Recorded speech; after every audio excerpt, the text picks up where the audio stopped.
Hola, ¿qué tal? ¿Cómo están?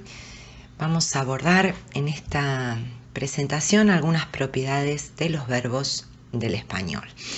Esencialmente veremos cuáles son algunas de las clases más características para lo que vamos a considerar ejemplos de la canción popular, por supuesto en lengua española, principalmente del rock, algo de indie, de pop y alguna que otra yerba relacionada.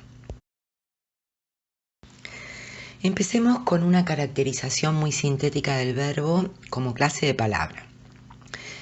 Desde el punto de vista morfológico, los verbos del español tienen la particularidad de que sus formas presentan dos segmentos claramente identificables, una raíz y una desinencia. En la raíz, cuando se trata de verbos predicativos, se materializa el contenido semántico, es decir, es la parte léxica del verbo. De ella se desprende la estructura argumental. En la desinencia, cuando se trata de los tiempos simples del verbo, encontramos la información gramatical de tiempo o flexión, es decir, tiempo, presente, pasado, futuro, modo, por ejemplo, subjuntivo, indicativo, imperativo y aspecto, perfectivo, imperfectivo. Además está la información gramatical de concordancia, es decir, los rasgos de persona y número que van a concordar con el sujeto seleccionado. En los tiempos compuestos, en los que se combina un verbo auxiliar y una de las tres formas no personales del verbo, el infinitivo, el participio y el gerundio, es el verbo auxiliar el que aporta la información flexiva, como vamos a ver hacia el final de esta clase. Por ejemplo, si tengo el verbo cantó, la información semántica, la estructura argumental se desprende de la raíz cant y la información flexiva está en la desinencia o. Para identificar la raíz en un verbo, lo más sencillo, por supuesto, es recurrir al infinitivo, del que separamos las formas ar, er o ir según la conjugación, y lo que nos queda es la raíz, ¿no? Por ejemplo, cantar, separo ar, la raíz es cant en todo el paradigma flexivo. Si se trata de un verbo regular, si hay irregularidades, habrá algún cambio en la raíz. En había cantado, en cambio, aparece el auxiliar porque es una forma compuesta y la información gramatical está en el auxiliar había. Desde el punto de vista sintáctico, el verbo es núcleo del sintagma verbal. En los verbos predicativos, como dijimos, la raíz a partir de la estructura argumental y la flexión van a determinar la estructura sintáctica de toda la oración. Como ya vimos en clases anteriores, las propiedades del léxico son determinantes para la sintaxis. Los argumentos seleccionados por un predicado, en este caso el verbo, se proyectan a las posiciones sintácticas o a las funciones gramaticales básicas de la estructura oracional. Por un lado, la estructura del sintagma verbal está directamente relacionada con la clase de verbo que actúe como núcleo. Y por otro, todo el sintagma verbal influye sobre la estructura de la oración en virtud de la relación de predicación que establece con el sujeto. Por ejemplo, la gramaticalidad, agramaticalidad de una oración como ellas cantará un libro ayer depende, por supuesto, de, por un lado, las propiedades flexivas materializadas en la desinencia, que determinan la gramaticalidad de la oración en relación con el número en que está el sujeto, plural, ellas, mientras el verbo está en singular, y con la temporalidad del adjunto ayer, ¿sí? que lo ubica en un momento del pasado. mientras que las propiedades semánticas de la estructura argumental que se desprenden de la raíz determinan las posibilidades de aparición, en este caso, de un tema, por ejemplo, en posición de complemento, que debe tener sin duda el rasgo, llamémosle, más cantable, hecho que el sintagma un libro, por supuesto, no obedece. Finalmente, desde el punto de vista lingüístico, no es muy relevante lo que podamos decir de la semántica de los verbos. En general designan acciones, actividades, procesos, eventos, estados, denominaciones que varían según los enfoques gramaticales, pero que sustancialmente no permiten caracterizar el verbo como tal. Cualquiera de esas designaciones pueden ser expresadas por otras clases de palabras, como los sustantivos, adjetivos o adverbios. Pensemos, por ejemplo, en sustantivos como recital, manifestación, cansancio, entre otros posibles. La determinación de las clases de verbos es uno de los temas centrales de las gramáticas en relación con el análisis del verbo. Y dependerá de la perspectiva teórica que se adopte y de los criterios utilizados para delimitarlas. Los ejemplos que vemos destacados acá responden a diferentes clases que trataremos de analizar brevemente, desde las propuestas desarrolladas en el marco teórico del modelo generativo y a partir de criterios formales. Tengamos en cuenta que los ejemplos con los que vamos a trabajar corresponden a un tipo de discurso poético, como es el rock, por lo que existen agramaticalidades que resultan de el empleo de figuras como la metáfora o de dislocaciones y rupturas sintácticas. Sin embargo, como siempre, la base de todas las producciones está determinada por la gramática, en este caso la gramática del verbo, ya sea obedeciéndola o transgrediéndola. Los fragmentos de canciones que vimos en la diapositiva anterior presentan ejemplos de las principales clases verbales que vamos a considerar a lo largo de esta presentación. Las clases que analizaremos son la de los intransitivos o inergativos, como ríen, ergativos o inacusativos, como mueren, de los transitivos, como recordé, dijiste, querías. Algunos casos especiales que vamos a ver de los transitivos, como los psicológicos, el ejemplo de gustar, los impersonales, como haber, los copulativos, como ser o estar, y los auxiliares, como vemos acá en volver. Si prestamos atención a algunos de estos ejemplos, podemos ver que hay criterios que resultarían insuficientes para una clasificación explicativa. Por ejemplo, si nos fijáramos en el número de posiciones que proyectan los verbos, no nos permitiría diferenciar casos como los que vemos en 1, en 2 y en 5, con reír, morir y haber, que proyectan todos un solo argumento. En la clasificación vamos a recurrir a la estructura argumental de la unidad léxica y a los aspectos sintácticos, dado que son los criterios de mayor alcance explicativo. Para empezar, siguiendo esto, podemos discriminar dos grandes grupos o clases mayores, digamos, la de los verbos predicativos, como los casos 1 a 5, que son los que proyectan una estructura argumental, y la de los verbos no predicativos, es decir, que no tienen estructura argumental, como los casos 6 y 7, porque no tienen información semántica conceptual.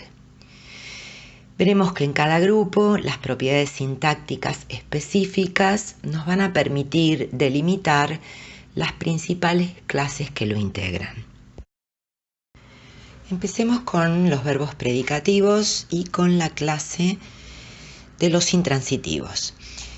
Tradicionalmente se identificó una clase general de intransitivos que se definía a partir de un sentido de inmanencia o completud, como dice Giligaya, para distinguirlos de los transitivos. Los intransitivos en ese sentido no requerirían de complemento para completar su significado. Sin embargo, esto resulta insuficiente para distinguir la existencia de dos tipos de intransitivos, los sinergativos y los ergativos. Una distinción que se establece fundamentalmente a partir de los trabajos de Perlmutter de 1978 y Burcio después para el italiano en 1981, que plantean diferencias semánticas y sintácticas entre ambos.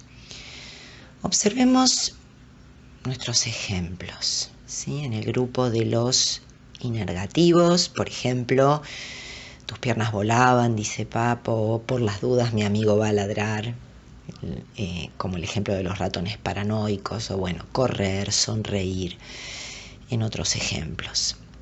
Frente a los ergativos, como sobrar, a mí me sobra mucha grasa, en el ejemplo de Sarajevo, o derretirse, se derriten mis alas, como en la canción de Cerati. Pasar, morir en los otros casos. Lo que podemos observar en principio es que los verbos de los dos grupos se parecen en la medida en que seleccionan un solo argumento que se proyecta a la función sujeto. Por ejemplo, sujeto tus piernas, tus piernas volaban, o sujeto mucha grasa en a mí me sobra mucha grasa, en la canción de Sarajevo. Sin embargo, se diferencian por el papel temático que asignan al argumento seleccionado. Mientras los sinergativos, que suelen ser verbos que designan actividades y procesos agentivos, asignan el papel temático de agente o causa a ese argumento que se proyecta a la posición de sujeto, los ergativos, que suelen designar estados o eventos no agentivos, asignan el papel temático de tema al argumento que se proyecta como sujeto y que en realidad parece interpretarse como un objeto lógico. De hecho, en los trabajos que mencioné antes, de Perlmutter y de Burcio, se habla de que el sujeto superficial, el sujeto sintáctico de los inergativos es también el sujeto subyacente, dicen ellos, es decir, el sujeto lógico, mientras que en los ergativos ese sujeto superficial o sintáctico se interpreta como un objeto subyacente, ¿no? Desde el punto de vista nocional. Esta diferencia que acabamos de ver respecto de la asignación del papel temático tiene consecuencias claras en la sintaxis. Por ejemplo, algunos sinergativos, que de por sí no son tampoco una clase homogénea, pueden proyectar un complemento, que desde el punto de vista semántico son objetos tautológicos o cognados, son especies de constantes lógicas implícitas que se manifiestan a veces en la estructura sintáctica. Por ejemplo, en llorar lágrimas de cocodrilo, es decir, lágrimas de cocodrilo actúa como un complemento de llora. Esto no es posible con los ergativos. Por ejemplo, pensemos que una oración como no moriré a Juan es agramatical, es decir, el complemento que que sería un tema, no puede realizarse en la sintaxis porque en realidad estos verbos ergativos ya seleccionan un tema que, como vimos antes, es una especie de objeto subyacente nocional.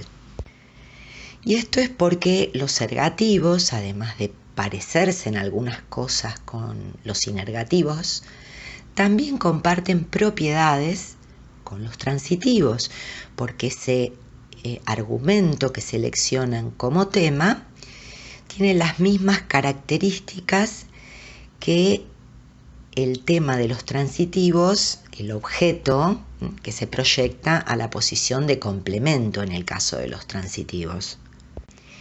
De hecho, una de las características de un grupo de verbos ergativos o inacusativos es lo que se llama la alternancia causativa, es decir, son verbos ergativos formados a partir de verbos transitivos con el agregado de se. Por ejemplo, derretir, derretirse, ¿no? En el caso que tenemos del ejemplo de Cerati se derriten mis alas. O también pensemos en el ejemplo tomado de Louta, con vos se me agrandó el corazón, agrandar, agrandarse. También podríamos pensar en quemar, quemarse, entre otras posibilidades. Otra semejanza tiene que ver con la posibilidad de construir estructuras absolutas, como es la cláusula de participio absoluto, es decir, los verbos transitivos en su forma no flexionada de participio pueden nuclear subordinadas absolutas, ¿no? Del tipo, por ejemplo, pensemos en un verbo como comprar. Alguien compra algo. Yo puedo decir, comprados los discos, decidí hacer tal cosa. Es decir, de comprar, formo la cláusula de participio con el núcleo comprados, ¿sí? No flexionado. Bueno, con varios ergativos pasa lo mismo. Por ejemplo, de pasar, como vimos en el ejemplo de Guasones, podríamos decir pasadas las horas, pasados los días, decidí no olvidar, por ejemplo, ¿no? Por otra parte, el hecho de que este argumento de los ergativos sea como una especie de objeto profundo, nocional, es lo que permite que en muchos casos el sujeto pueda aparecer pospuesto sin que la estructura suene marcada, como sí ocurriría con los inergativos, ¿no? Por ejemplo, corrió Juan o lloró Juan, la estructura suena como dislocada, extraña. En cambio, tomemos el ejemplo de los ratones paranoicos, donde muere el dolor es el sujeto de muere y está pospuesto. O el ejemplo que vimos recién de Louta, con vos se me agrandó el corazón es sujeto y aparece pospuesto. Es decir, aparece en el mismo lugar en que esperamos encontrar los objetos directos de los verbos transitivos. Estas diferencias sintácticas que acabamos de ver entre las dos grandes clases se manifiesta también en el uso de los verbos auxiliares para los tiempos compuestos. En el italiano actual sigue existiendo la diferencia, por ejemplo, tienen el auxiliar avere, equivalente al haber español, para los inergativos, en un caso como Giovanni ha lavorato, es decir, Juan ha trabajado, y el auxiliar essere, es decir, ser, para los ergativos, por ejemplo, Giovanni è arrivato, Juan ha llegado, ¿sí? En el español actual no tenemos esta diferencia, pero sí estaba en el español medieval. Por ejemplo, el verbo auxiliar ser se usaba para las formas ergativas. Por ejemplo, las mujeres son llegadas a Castiella o ya son llegados, ¿sí? Esta distinción actualmente no está. El auxiliar haber es el que que quedó únicamente en español para las formas compuestas del verbo. Los verbos ergativos, en los que nos vamos a detener un poquito más, tampoco son homogéneos. Amaya Mendicuetzea, en el artículo que tienen como bibliografía, Construcciones inacusativas y pasivas, establece dos clases siguiendo el análisis de Levin y Rapaport-Hobab de 1995 sobre la inacusatividad en lengua inglesa. El primer grupo es el de los verbos de cambio de estado y ubicación, en los que la función de sujeto corresponde a un argumento con el papel de tema afectado o paciente. Dentro de esta clase hay verbos que son de causa externa, son los pronominales con C que ya vimos, los que admiten la alternancia causativa y se forman agregándole el pronombre C a los verbos transitivos. Por ejemplo, en Se derriten mis alas, ¿no? El caso de la Ciudad de las Furias. Notemos que en la forma transitiva original de derretir, como podría ser en una oración del tipo la luz del sol derrite mis alas, el sujeto, en este caso la luz del sol, manifiesta la causa que produce el cambio de estado, mientras que en la forma ergativa con C, la relación predicativa entre el verbo y el sujeto manifiesta el estado resultante. La causa puede materializarse en un adjunto, como ocurre en la canción de Cerati que dice con la luz del sol se derriten mis alas. En otros verbos de este grupo, la causa es interna, inherente al predicado mismo. Por ejemplo, envejecer. Y empiezo a envejecer sudando mi verdad, dice la canción de La Vela Puerca. O también pensemos en un verbo como arder, como en la canción de Ratones Paranoicos, su cola arde en el risco, ¿sí? En donde tanto en envejecer como en arder, como en los otros ejemplos que tienen acá en esta diapositiva, la causa de un cambio de estado no es externa, sino que es inherente. Finalmente, los verbos de movimiento denotan un cambio de ubicación y de ahí que normalmente admitan un complemento eventivo, puede ser un locativo o un temporal, como por ejemplo me verás caer sobre terrazas desiertas en la canción de Cerati. El segundo grupo es el de los verbos de existencia y aparición, en los que el argumento que cumple la función de sujeto tiene el papel de tema no afectado, y esto se relaciona con el hecho de que la noción de causatividad no forma parte del significado de estos verbos, es decir, no hay un cambio de estado o de ubicación que afecte al sujeto.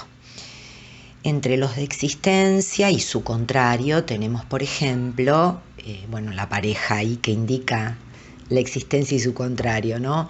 Faltar y sobrar. Yo te convido si te falta, a mí me sobra mucha grasa. En los de aparición y su contrario también tenemos verbos como nacer o morir, y nacemos de nuevo como gemelos erráticos, dice la canción del Cuelgue. O al menos no moriré, dice Juanse. Solamente muero los domingos, dice Charlie. También pueden seleccionar, como los anteriores, un argumento eventivo, puede ser un locativo, un temporal, y también un modal, como en solamente muero los domingos, ¿no? Que en muchos casos puede estar en la posición inicial de la oración. Como podrán observar, más allá de que esta gran clasificación en dos grupos tiene una base semántica, principalmente temática, esta diferencia en la semántica de los verbos tiene consecuencias en la estructura sintáctica de la oración que proyectan. La noción de transitividad ha recibido definiciones muy variadas. El término proviene del verbo transitar y se aplicó en principio en oposición a la idea de inmanencia, que, como vimos, es lo que en la tradición gramatical caracterizaba a los intransitivos. En las gramáticas clásicas, una estructura transitiva era la que podía pasar de la voz activa a la pasiva. Por ejemplo, dibujé su cara en la pared, activa, su cara fue dibujada, pasiva. Transformación que no podríamos hacer con casos como los de 1, fue cenado, ni con 3, fue creído, tampoco con 4, fue gustado.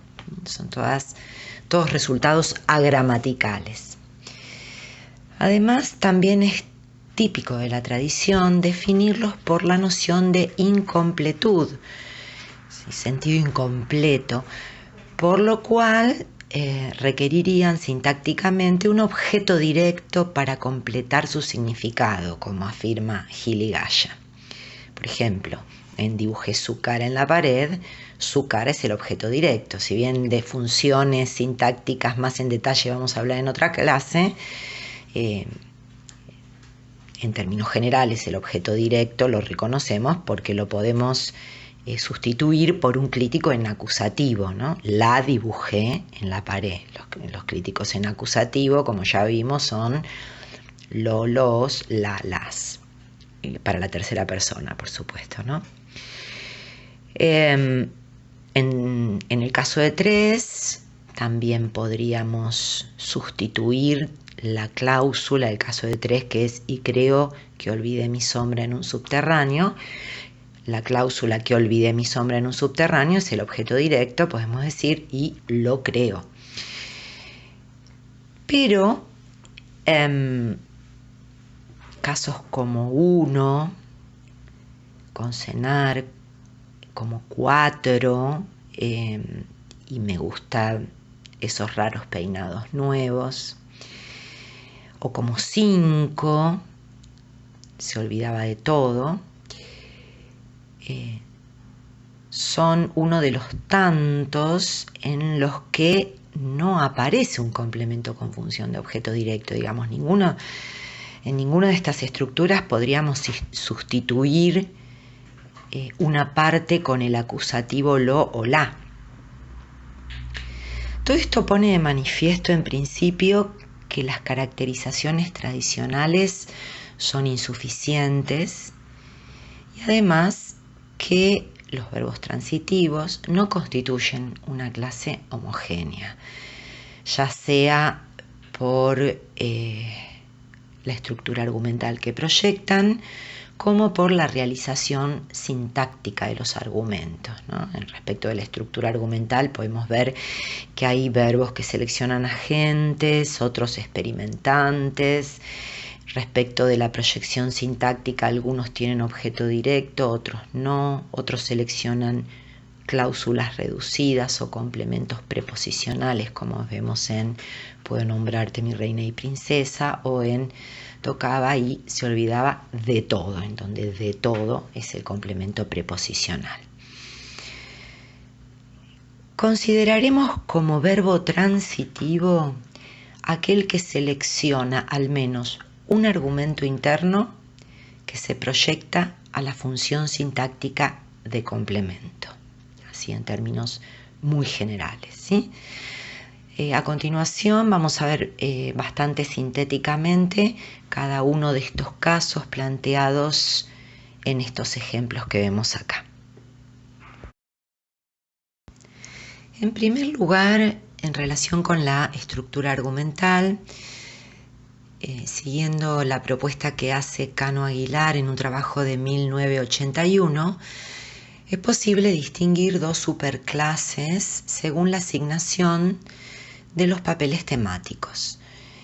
Una de ellas está constituida por verbos caracterizados por proyectar a la función de sujeto un argumento con el papel temático de agente o causa, y seleccionar además un argumento interno, al menos uno. Hay algunos que seleccionan 2 argumentos internos, ya los vamos a ver.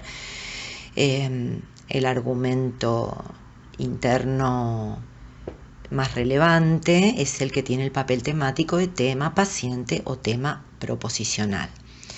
La otra gran clase está constituida por verbos generalmente de actividad cognitiva que seleccionan como argumento interno un experimentante que se proyecta a la función de sujeto, mientras que el complemento no tiene casi diferencias con el grupo anterior. Puede ser un tema paciente o un tema proposicional de la misma manera.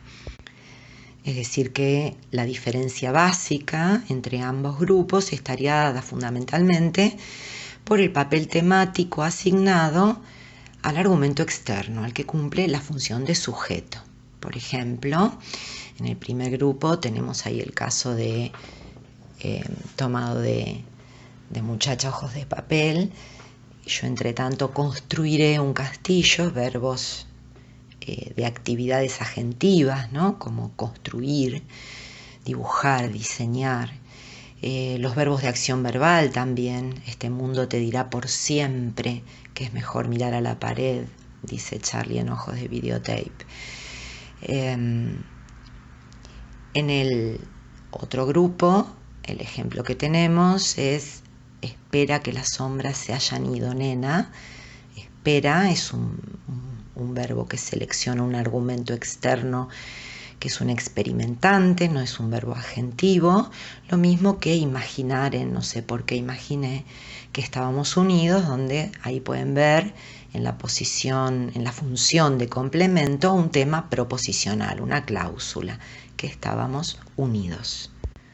Son muy característicos de esta segunda clase los verbos de percepción, como sentir, comprender, saber, aprender, los verbos de voluntad y de sentimiento, como querer, esperar o soportar, y los verbos de afección, como amar, detestar, odiar. Vamos a ver ahora algunos casos especiales entre los verbos transitivos. Empecemos por los denominados transitivos absolutos o intrínsecamente transitivos, que se caracterizan porque la estructura argumental presenta 2 formas posibles de realización sintáctica según las características lógicas del argumento interno que se proyecta a la función de complemento, que puede ser una variable lógica o una constante.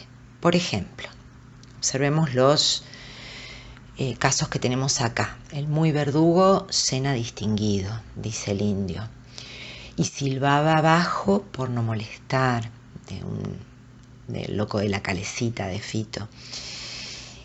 Y si cantas a la luna y perdés la vida en un instante, dice Charlie.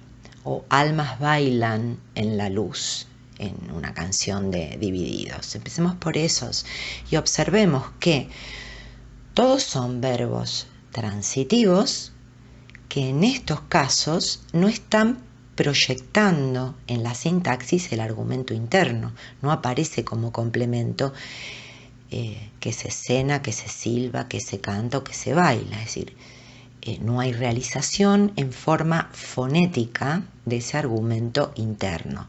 Por lo que se interpreta fuera de todo contexto siempre, recuerden que trabajamos la sintaxis a nivel oracional independientemente de los contextos, lo que se interpreta es una constante, es decir, lo que se cena en el caso 1 es comida, se silba en el 2 una melodía, se canta una canción en el caso 4 o bailan un baile. En ningún caso interpretamos una variable específica, qué tipo de comida, qué melodía, qué canción o qué baile, si bailan un rock, un tango o un chamamé, ¿sí? Este contraste tal vez se note un poco más en el caso de 5, tomado una canción de Papo, dice: estábamos fumando una planta natural, es decir, ahí aparece el argumento interno realizado en forma fonética como un complemento, porque es necesario aclarar la variable de lo que se fuma, porque fuera de todo contexto, en general, el verbo fumar, si decimos estamos fumando o quiero fumar, sin ninguna explicitación del argumento interno, interpretamos la constante tabaco, fumar un cigarrillo. Entonces,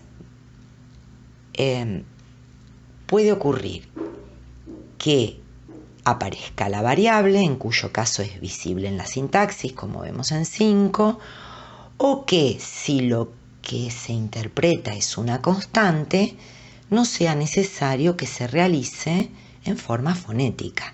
En este caso, en esta realización, desde el punto de vista semántico, el verbo forma algo así como un predicado complejo con un argumento que estaría incorporado, ¿sí? Pero que lo interpretamos. No se realiza, insisto, en forma fonética, pero se interpreta en forma lógica, ¿sí?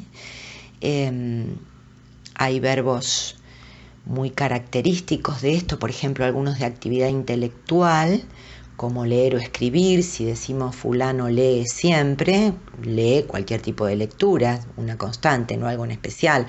O inclusive en algunos casos, cuando el argumento interno no se realiza en la sintaxis, la interpretación todavía es más genérica. Si yo digo Pedro escribe, entendemos que es escritor. Lo mismo con algunos de percepción física o mental, como ver o oír, ¿no? Si digo fulano oye, es que oye todo. Por lo tanto, incluso hasta podemos interpretar que no es sordo. Y algo similar ocurre con un verbo como ver, ¿sí? Los verbos llamados ditransitivos o de doble transitividad son los que seleccionan 3 argumentos, uno externo y 2 internos que se proyectan a la función de complementos. En muchos casos, estos 2 argumentos internos suelen proyectarse como objeto directo uno y como objeto indirecto el otro, tema que veremos en otra clase con un poco más de detalle. Son verbos que suelen expresar algún tipo de transferencia, por ejemplo, una transferencia material, como dar, robar, pasar, o comunicativa, como los verbos de acción verbal, decir, hablar, pedir. También pueden denotar algún tipo de locación, en cuyo caso uno de los complementos,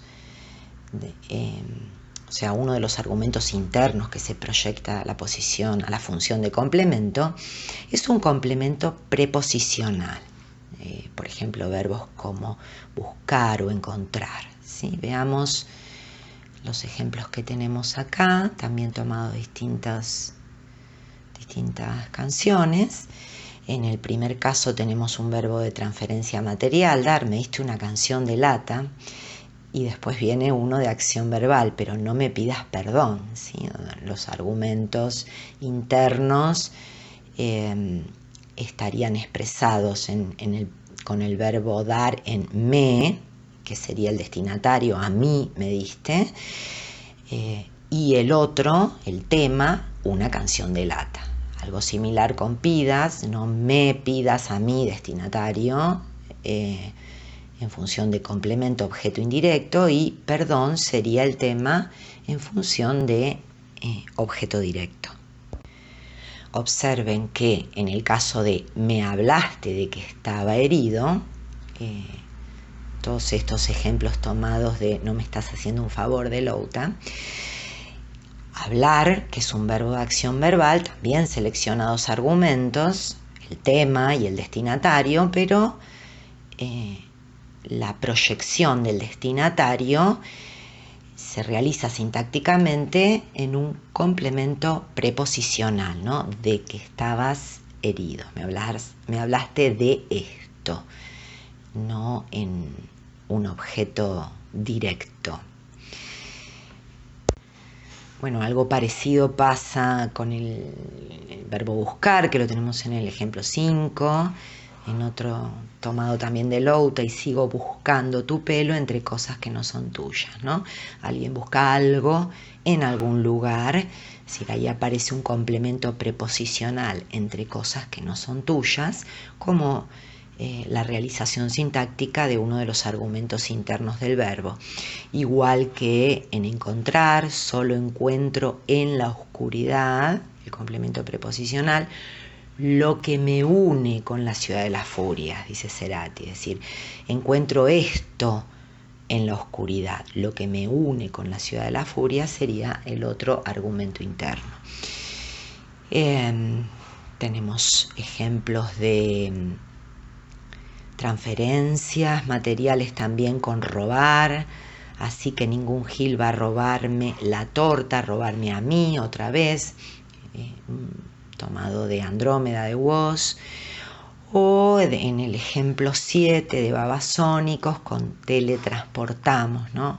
Nos teletransportamos a donde desearíamos estar, en donde el segundo argumento interno es el locativo, ¿no? Nos teletransportamos a algún lugar, allí, a donde desearíamos estar.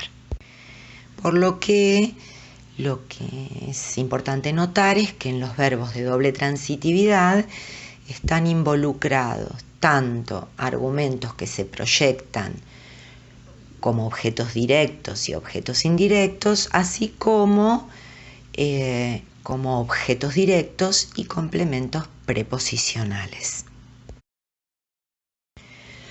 Los verbos conocidos como psicológicos constituyen un grupo importante dentro de los transitivos porque es donde más variaciones se presentan entre las lenguas respecto de las funciones sintácticas en las que se proyecta la estructura argumental del verbo.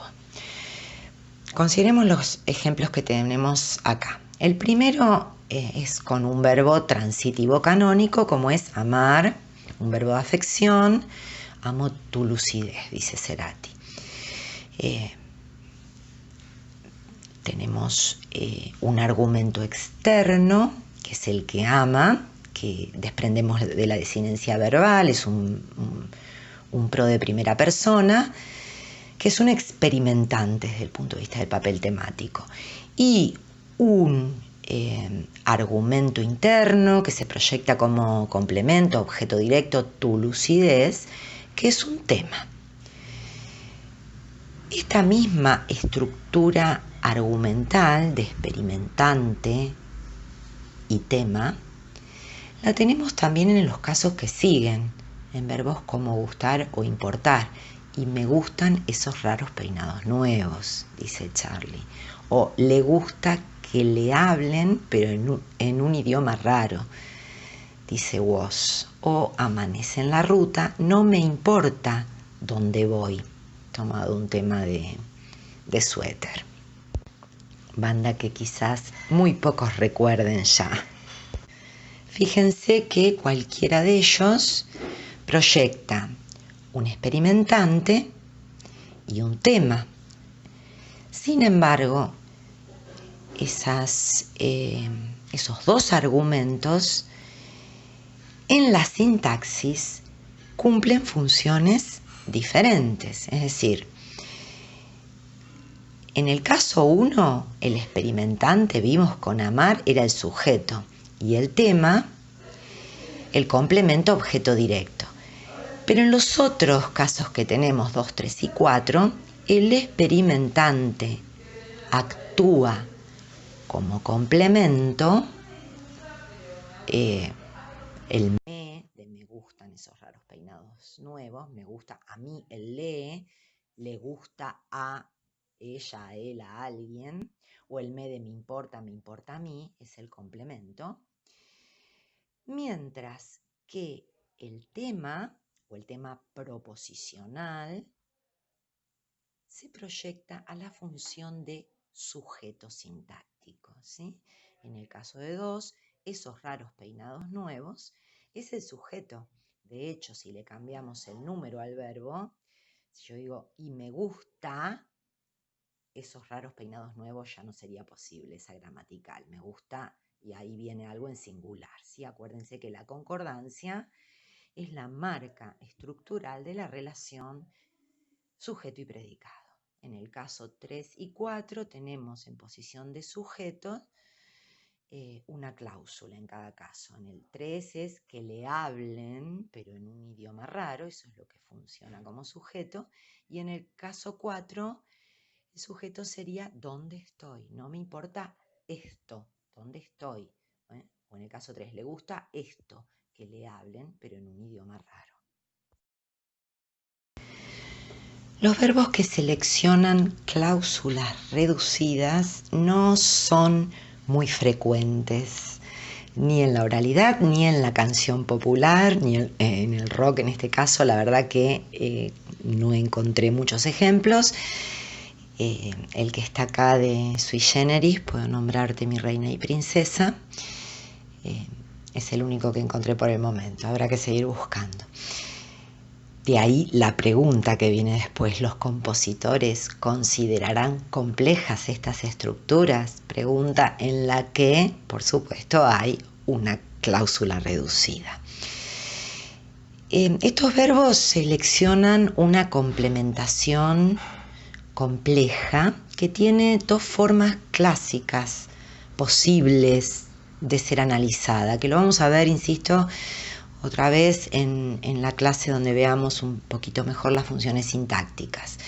Pero así rápidamente las posibilidades son considerar que la complementación que sigue al verbo es un objeto directo más un predicativo objetivo, es decir, una predicación que va sobre el objeto directo, o que todo constituye conjuntamente una cláusula reducida, es decir, una cláusula sin verbo, pero con una estructura predicativa. Cualquiera de las dos opciones de análisis es válida. Por ejemplo, puedo nombrarte mi reina y princesa. Mi reina y princesa sería la cláusula reducida, es decir, equivalente a decir nombro a fulana, que se materializa en el T, en el caso que vemos ahí, mi reina y princesa, es decir, fulana es mi reina y princesa. Tiene una estructura predicativa, aunque no tenga verbo. En el caso 2 queda más claro porque lo que llamamos cláusula reducida podemos flexionarla y convertirla en una cláusula con verbo. Por ejemplo, los compositores considerarán que estas estructuras son complejas. ¿Sí? Es decir, si lo tomamos como cláusula, tenemos una sola complementación, y si tomamos como un objeto directo más un predicativo objetivo, tendríamos estas estructuras como objeto directo. Los compositores las considerarán complejas. Es decir, compleja sería el predicativo objetivo. Los verbos que seleccionan complemento preposicional, de los cuales ya vimos algo, establecen una relación con el complemento preposicional que es bastante semejante a la que establecen los verbos transitivos canónicos con el objeto directo. En definitiva, son dos tipos de complemento.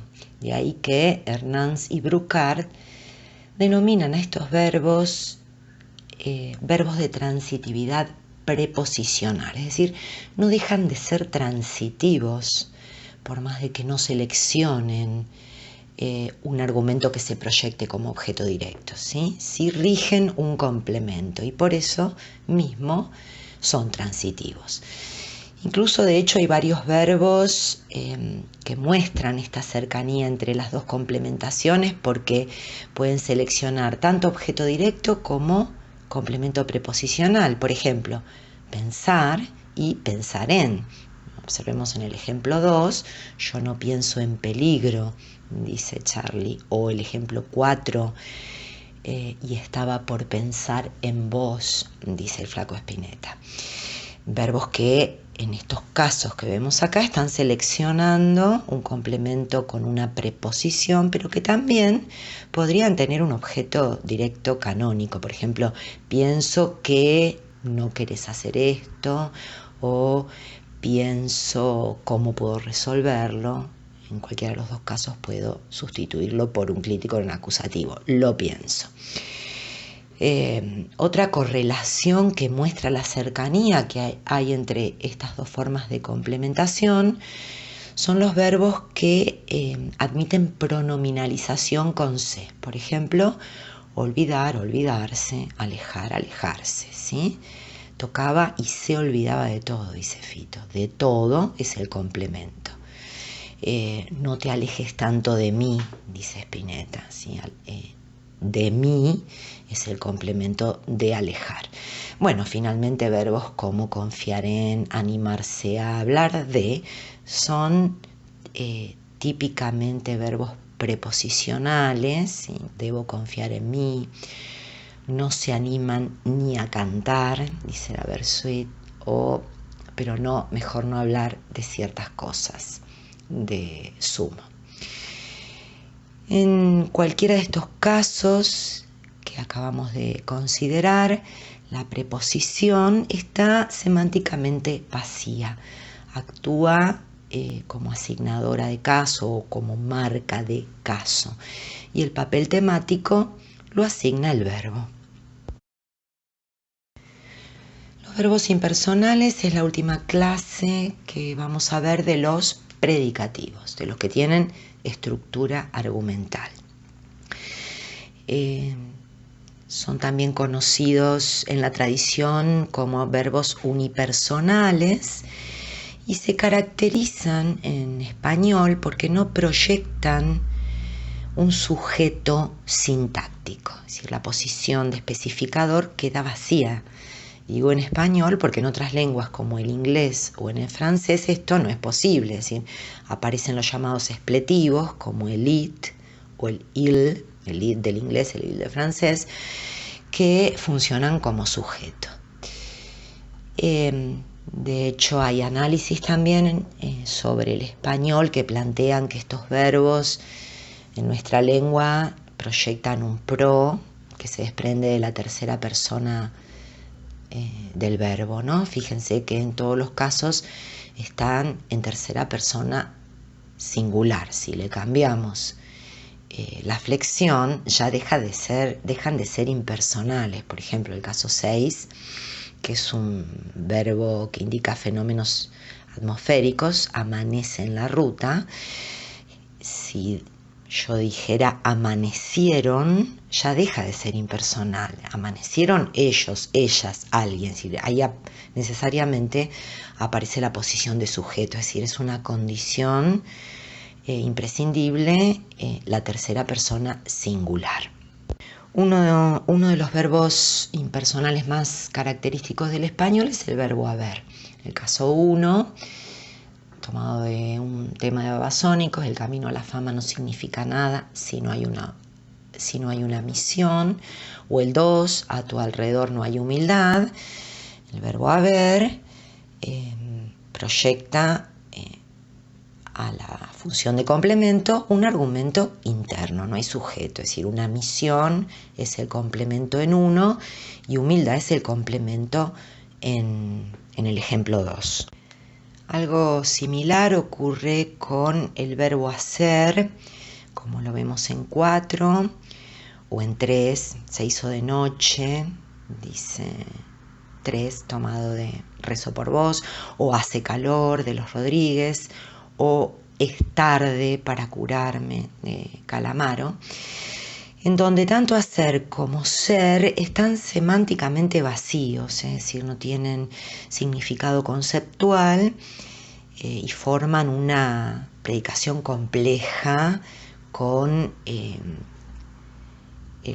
sintagma que le sigue, que funciona como un tipo de complementación en el caso de hacer, ¿no? Por ejemplo, en hace calor o hacerse de noche.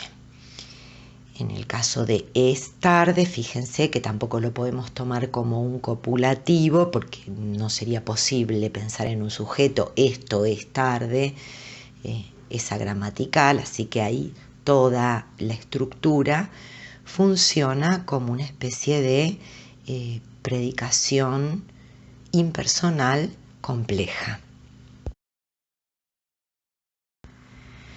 Vamos a ver ahora los verbos no predicativos, es decir, los que no proyectan una estructura argumental, son semánticamente vacíos.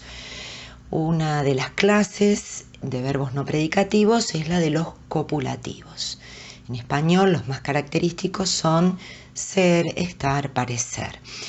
Son verbos en los que se disocia, es decir, se materializan por separados dos aspectos distintos que vimos que confluyen en el verbo predicativo. Por un lado, la estructura argumental, que en el caso de los copulativos estaría dada por el léxico nominal, que funciona como atributo del predicativo, y por el otro lado, la información gramatical flexiva, que estaría en el verbo cópula, es decir, el verbo copulativo es el que aporta la información de tiempo, persona, número, modo, aspecto, etc. Veamos acá en los ejemplos que tenemos. El más clásico de los copulativos, por supuesto, es el verbo ser, como vemos en los casos 1, 2 y 3, los dos primeros de babasónicos, ¿no? Algunas noches soy, fácil, soy un flamenco, o es para los dos. En el caso 3 de Papo, soy un hombre desprolijo. La predicación estaría dada en cualquiera de estos casos por el atributo, el léxico nominal. Por ejemplo, fácil es lo que predica sobre el sujeto, ¿sí? O un hombre desprolijo, en el caso 3, también es lo que predica sobre el sujeto de soy, una primera persona singular. El verbo ser es una predicación pura, sin marca aspectual. Comparémoslo con estar, en el caso 3. Yo no soy un hombre desprolijo, no cambia nada estar un poco sucio. Es decir, mientras que ser permite predicar una propiedad inherente del sujeto, un hombre desprolijo, estar tiene una marca aspectual que predica más sobre el estado, es decir, no es lo mismo estar un poco sucio que ser un poco sucio. Las características sintácticas más relevantes de estos verbos, como ser, estar y también parecer, es que el atributo, el léxico nominal, concuerda en género y número con el sujeto, ¿sí? Por ejemplo, en el caso de soy un hombre desprolijo, un hombre desprolijo está concordando en género y número con ese sujeto que se desprende de la desinencia de soy y que se entiende que tiene un género inherente masculino, digamos, ¿no? La otra característica es que el atributo se puede sustituir por lo, un lo neutro, es decir, lo soy un hombre desprolijo, lo soy, o algunas noches soy fácil, algunas noches lo soy. Una subclase de estos verbos son los pseudocopulativos, que son los casos que vemos en 4, 5 y 6. ¿Sí? Verbos que también son semánticamente vacíos, tienen algún contenido aspectual y se diferencian de los predicativos, de los copulativos, canónicos que vimos recién, porque no admiten que el atributo, el grupo nominal que hace a la predicación, pueda ser sustituido por el pronombre lo, ¿sí? Casos típicos de pseudocopulativos es ponerse, como en se pone romántica, un poco afónica, un poco histriónica, de Sarajevo. Piensen que no podemos decir se lo pone. O volverse, como en fuimos volviéndonos locos, o en me volví un ocupa, de la canción de Woz, ¿no? Que tampoco podemos sustituir me lo volví, o nos lo volvimos, o lo fuimos volviéndonos. Es imposible la sustitución de la predicación nominal, que estaría en locos, en un ocupa, en los dos últimos ejemplos, o en romántica en el caso de 4. Ninguna de esas estructuras se pueden sustituir por lo. Finalmente, los auxiliares, también verbos no predicativos, que de la misma manera que los copulativos no desarrollan estructura argumental, es decir, no tienen contenido conceptual, sino que tienen solamente propiedades gramaticales, rasgos flexivos de tiempo, modo, aspecto, voz, persona, número, etc. A diferencia de los copulativos, que como vimos suelen combinarse con estructuras nominales, con léxico nominal, los auxiliares se combinan con otro verbo, con formas no flexionadas de un verbo que sí va a ser predicativo, que es el verbo principal, que es el que aporta la predicación, que es el que desarrolla la estructura argumental.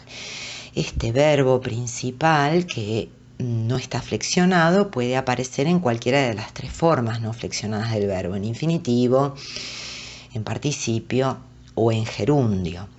Y conforma junto con el auxiliar una unidad estructural compleja que se conoce como perífrasis o frase verbal. En español tenemos varios tipos de auxiliares. Por ejemplo, en el caso 1 de tiempo de Pérez, voy a salir a caminar, voy a quedarla en mi sillón. Vemos un caso característico de la forma ir a, auxiliar de tiempo, es decir, lo que indica ahí básicamente, además de número, persona y modo, indica tiempo futuro. Es decir, nosotros, sobre todo en el español rioplatense, no usamos la forma saldré a caminar o la quedaré en mi sillón, sino que usamos el ir a como marca de futuro. En el caso 2, el día que desfilen los cuervos que han sido salvados de Etileda, de Charlie, tenemos el verbo haber primero, que da información de tiempo, pero después también tenemos sido, que en realidad ahí está aportando información de voz, es lo que hace a la marca de voz pasiva, es decir, ahí tenemos dos auxiliares, uno de tiempo, otro de voz. Por supuesto, el principal es salvar, ¿sí? El que aporta la estructura argumental. En el caso 3, las cruces dejaron de llover y ellos se estaban oxidando.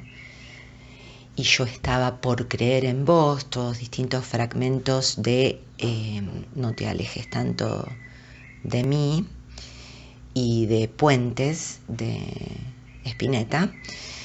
Vemos otro tipo de auxiliar que lo que está aportando, tanto dejar de como estar más gerundio o estar por, es una información aspectual, ¿sí? El aspecto, el momento, el desarrollo, la duración del evento, de la actividad, del estado, de lo que indique el verbo principal, en estos casos llover, oxidar o creer, ¿sí?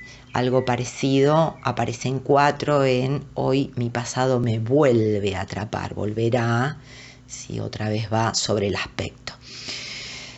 En 4 también tenemos un auxiliar de modo, una modalidad deóntica de obligación, hay que, similar a 5, tenés que, en el caso de 4, historias pasadas que no hay que olvidar, de Guasones, o tenés que ser de todos, de Babasónicos, ¿no?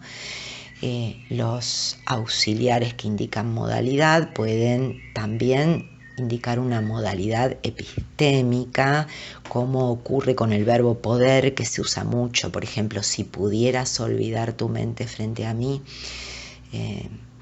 dice en Seminer, poder, en si pudieras olvidar, actúa como una auxiliar que marca la modalidad de posibilidad, y el principal es olvidar, que es el que aporta la estructura argumental.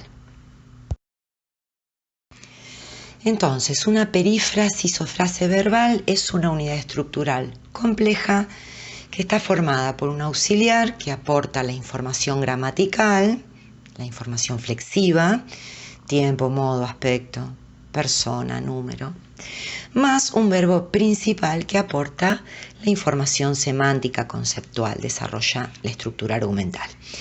Este tipo de estructura compleja no tiene que confundirse con una estructura muy diferente, constituida por un verbo principal más una cláusula no flexionada. En estos casos también vamos a ver dos o más verbos adyacentes en donde uno va a estar conjugado y el otro no va a tener flexión. La diferencia es que no conforman una frase, una unidad predicativa, sino que son verbos, los dos predicativos, que desarrollan una estructura sintáctica en dos niveles distintos.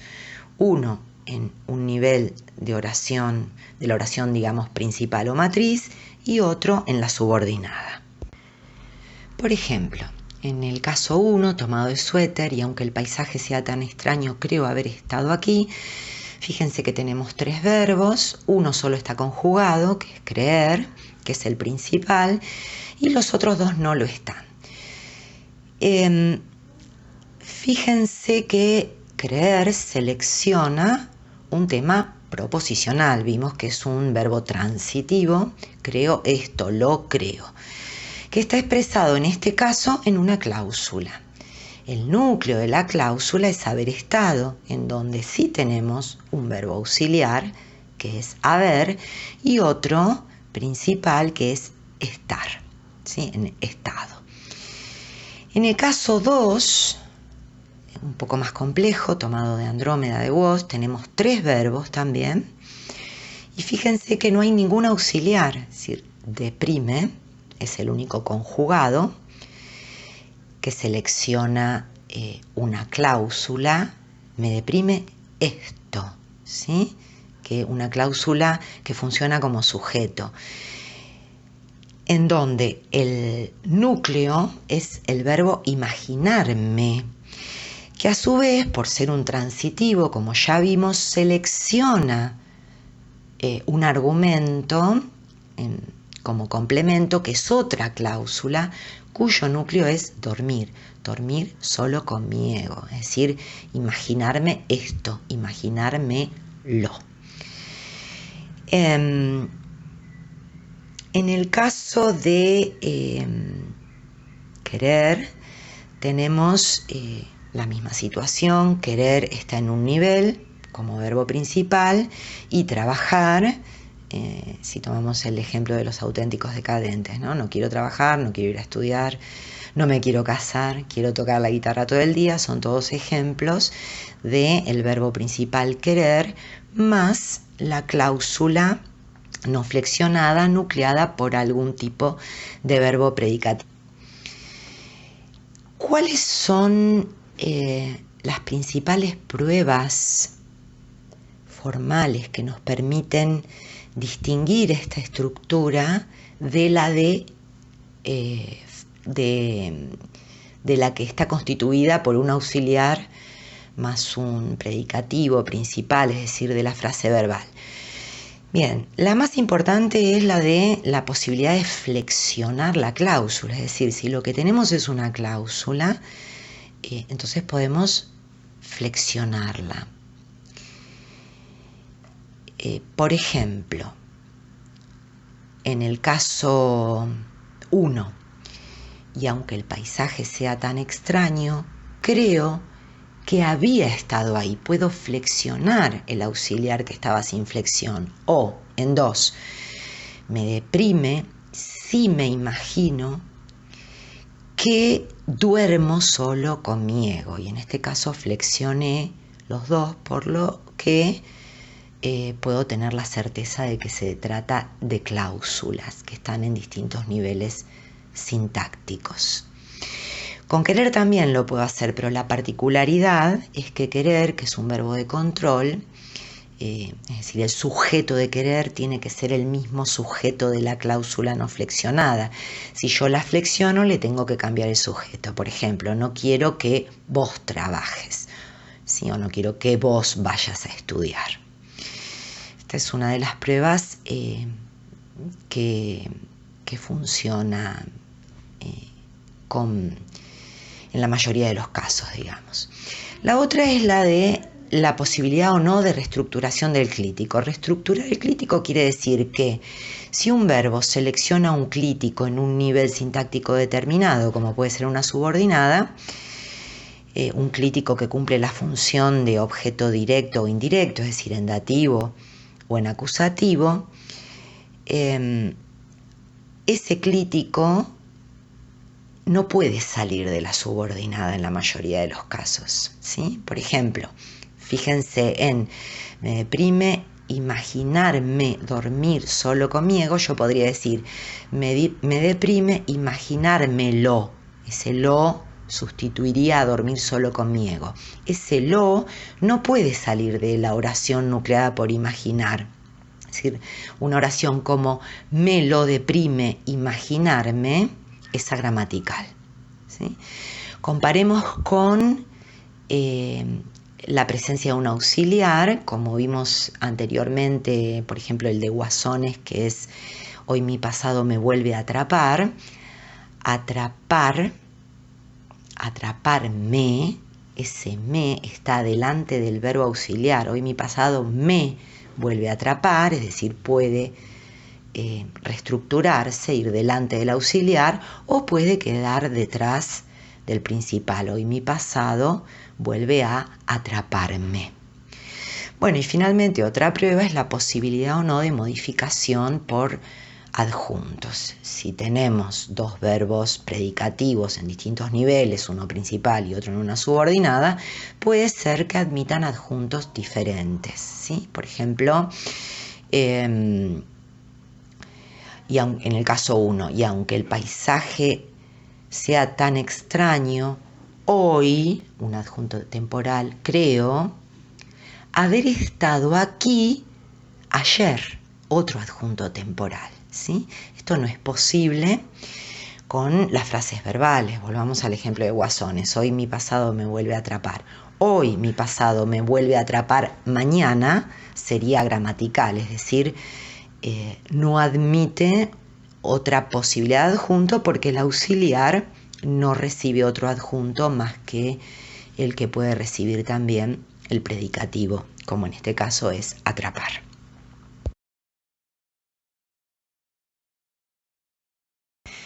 Sintetizando lo que hemos visto hasta aquí, el verbo es la única clase de palabra del español que flexiona en tiempo y concordancia, por lo que el criterio morfológico resulta suficiente para identificarlo y caracterizarlo.